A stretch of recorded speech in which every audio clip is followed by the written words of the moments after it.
Hey guys, this video tutorial is to show you how to create a roof for your design in Revit 2020. So to create a roof right now, I'm showing you my 3D view of my tutorial example. In my particular case, I have two situations going on here. I have my great room, which is right here, which has taller walls than the rest of my cottage. So in this particular case, I have to create two roof footprints or boundaries for this particular design. So in order to create your roof, the first thing you're going to do is you're going to go to the roof command. And you want to make sure, let's go back here. I'm going to go to my top of great room walls level. So I'm going to deal with the roof here first. Reason why I got that message is because I'm currently on a different level that doesn't make sense for putting the roof on. So I'm going to go top of great room walls. Now I see the plan. So this is the area that I want to create a roof for. So I am going to then now go up to, I'm in the roof command. So basic roof, my roof. So I created a roof type. So just like you did with a floor type or a wall type, you're going to have to create a custom roof type. So if we click on here, you'll notice that there's a bunch of generics, and then there's my roof, which I created, steel truss insulation on metal deck, and then there's a wood rafter.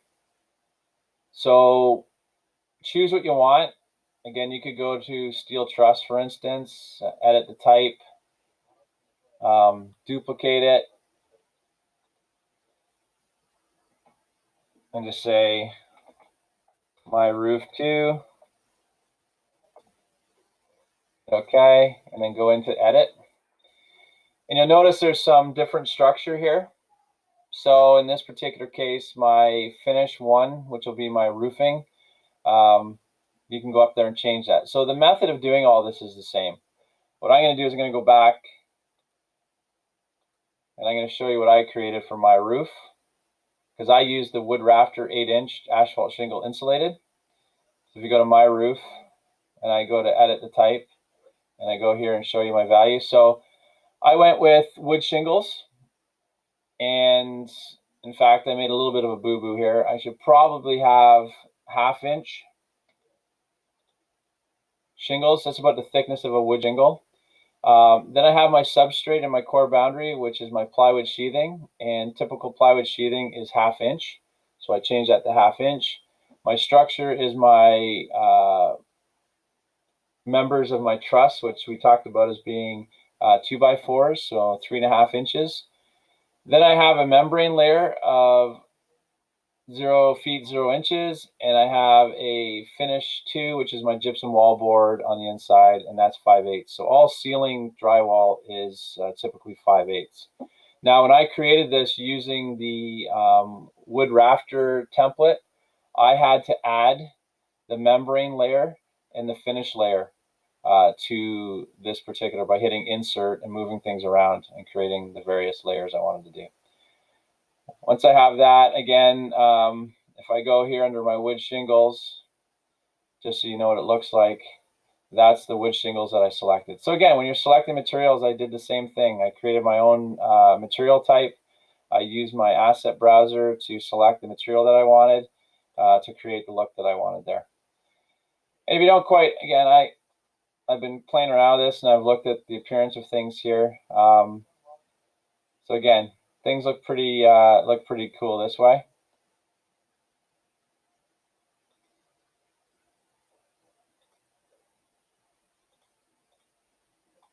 Okay, apply, okay. And then I'm ready to start drawing my boundary for my roof. So what I'm going to do is I'm going to use the pick wall, because that's the best one to use when we're doing our roof.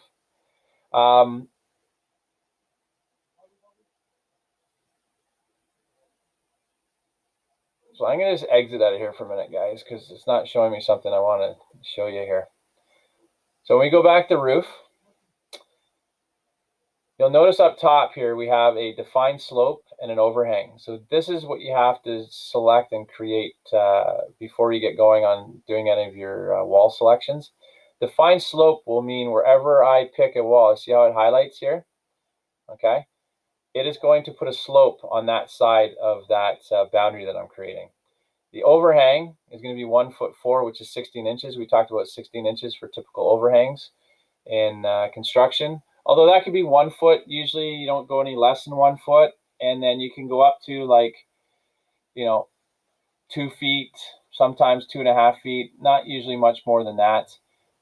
If you took the fine slope off, it would put a 16-inch overhang around everything, and it would create a flat roof for you. So if you're doing another architectural project, or your intent on this project is to be more of a modern design cottage and you wanted a flat roof, then you would just uncheck this defined slope. So I want a slope, I want a 1/4 inch or 1'4" at 16 inches. I have my pick walls, and then I just go around and click the walls all the way around, and you'll see as it starts to go around, it joins all my lines. This is creating my boundary for my roof. And once that's done, I'm just going to hit the green check mark. You'll notice I have this shaded in blue now. If I go to my 3D view, you will now see my roof created on top of my great room walls. And this creates for me a nice hip roof. So a hip roof means that it has slopes on all sides. And that's it. I mean, that's how easy it is to really create a roof for your particular project. Now, I have a lower area that I have to create a roof on. This becomes a little trick here and how I'm kind of thinking things out, because I have a situation where my roof will come in contact with 2 walls here. What we generally don't want to have happen is have 2 roofs or a roof slope into a wall, and that's called a dead valley. And what that does is allow snow and ice and water to build up and pool in those areas, and those would be like major problem areas for water leaking into the building. So if you have this scenario in your design where you have a higher roof above the rest of the roof, then you're going to have to put a little bit of careful thought. But at the end of the day, if you have some dead valleys in your work, I'm not really too concerned about it. I'm just concerned that you get your roof on and get the roof looking the best you can for your design, so that I can evaluate your REVIT skills and your design skills. If there's some small little issues, I'm not really going to penalize you guys on that. But if I wanted to add roof now to this level, which is my lower walls for this, I would go to my top of main floor walls level. And then what I would do is I would then now do these walls, right? So if I go to my roof again, I'm going to use the same roof. Define slope, I'm going to keep that on with the same overhang. And then I'm going to go around, and I'm simply going to add all my slopes around here.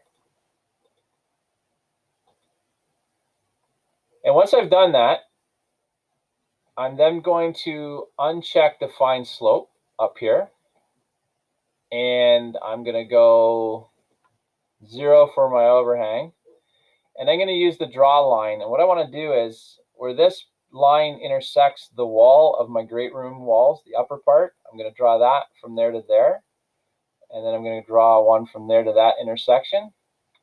Then you go up to modify, and I just want to drag this grip edit back to the end point here, and this one back. If I don't do that, I'll get an error message. Okay, so what I've done is I've drawn these two because I don't want slope here. I've eliminated my slope at this junction.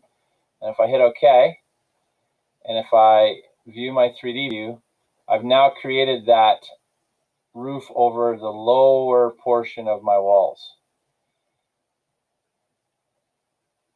And what's created here, although it works pretty good on this side because I've got a slope going along my wall, so I don't have a dead valley here.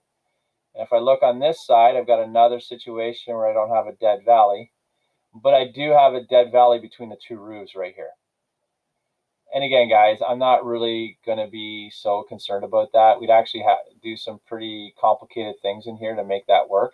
So I wouldn't stress about that if you have that situation.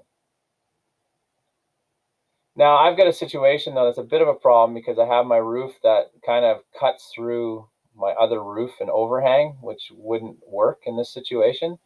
So if I wanted to modify, what I can do is I can select this entire roof and go back to my edit footprint. And then what I can do is where I have some of these conditions, if I click on there, I currently have a 912 slope. So you can change the slope at any time you want. I can change it up here in my properties, or I can change it here. So I'm just going to lower the slope to 612. And hit enter. I can hit my check mark again and have a look. So see how now I've lowered that intersection down so that it's below the overhang. So now I've got it so that roof slope is underneath the overhang. Now it's going up against my wall now, and it's a dead valley there. But again, guys, not going to be so concerned about that in your work if that's what happens. You can play around with your roof slopes. You can play around with how you draw the wall in order to fix that. But for the purposes of your final culminating, I wouldn't get too concerned with that. Again, I just want to see that you can demonstrate that you can create a custom roof type and you can add a roof and whether you have slopes. Now, if I have a situation, say I wanted to have, on this wall here, if I had some windows and I wanted to have some like windows above that, but I don't have room on the wall currently, we can add what's called a gable end. So if I click on this roof and I edit the footprint, and I can do this right within here, if I click on this particular slope and get rid of the slope, so I uncheck define slope and hit my check mark, you'll notice now I've created what's called a gable end. So if I kind of look like this.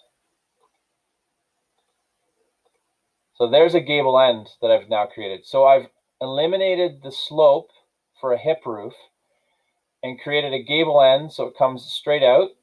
But now I have this gap between my wall and my roof, underside of my roof.